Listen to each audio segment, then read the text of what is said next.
এক ছিল একটি সবুজে ঘেরা ঘন জঙ্গল। সেখানে অনেক প্রাণী একসাথে বাস করত। হাতি, হরিণ, বানর, পাখি, এমনকি ধূর্ত এক শিয়াল আর বুদ্ধিমান এক খরগোশও। খরগোশটি ছিল ছোট্ট কিন্তু খুব তেজি ও বুদ্ধিমান। একদিন রোদেলা সকালে খরগোশটি জঙ্গলের মাঠে আনন্দে ঘাস খাচ্ছিল।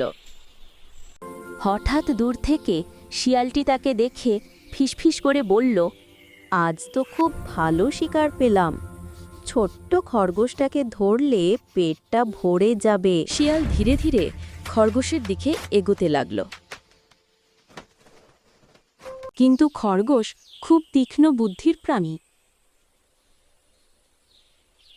সে হালকা শব্দে টের পেল কেউ তার দিকে আসছে। পেছনে ফিরে দেখে শিয়াল চুপি সঙ্গে চুপি সঙ্গে এগিয়ে আসছে। খরগোশের মাথায় একটা বুদ্ধি খেলে গেল। খরগোশ জোরে হেসে বলল, আরে শিয়াল ভাই, আপনি এসেছেন? আমি তো ঠিক এখনই আপনার জন্য একটা চমক দিতে যাচ্ছিলাম। শিয়াল কিছুটা থেমে গেল। সে ভাবল, এটা আবার কি বলছে, কোনো ফাঁদ নাকি? কিন্তু লোভে শিয়াল বলল, কি চমক?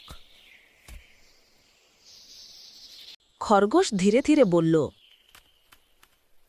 এই মাঠের পেছনে এক বড় গর্তের ভেতরে মধু আর ফল ভর্তি একটা গুপ্ত ধন আছে। আমি একা সেটা তুলতে পারছি না। আপনি চাইলে আমরা একসাথে সেটা বের করে ভাগ করে নিতে পারি।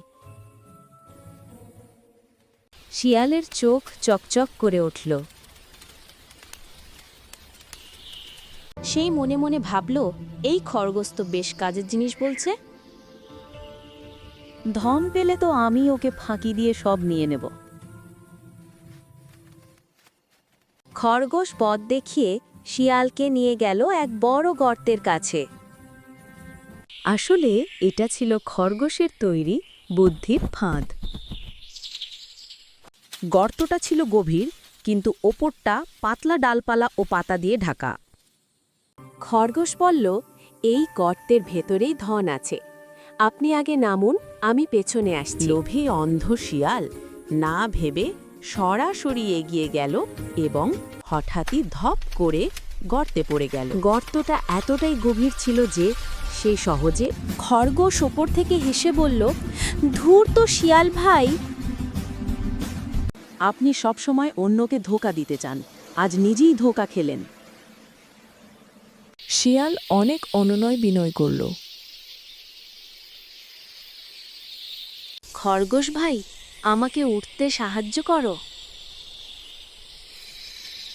আর কখনো আমি তোমায় ধরার চেষ্টা করব না।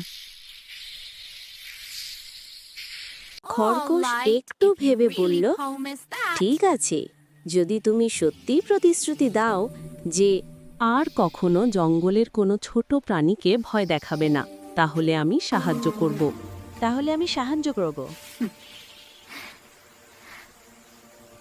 শিয়াল বাধ্য হয়ে প্রতিশ্রুতি দিল। খরগোশ তার বন্ধুদের নিয়ে এসে লতাপাতা দিয়ে একটা দড়ির মতো বানালো। অনেক কষ্টে তারা শিয়ালকে টেনে তুলল। শিয়াল তখন লজ্জায় মাথা নিচু করে জঙ্গল ছেড়ে চলে গেল। এরপর থেকে শিয়াল আর কখনো খরগোশ বা ছোট প্রাণীদের ধোঁকা দেওয়ার চেষ্টা করেনি। আর খরগোশ সবার চোখে হয়ে উঠল বুদ্ধি ও সাহসের প্রতীক।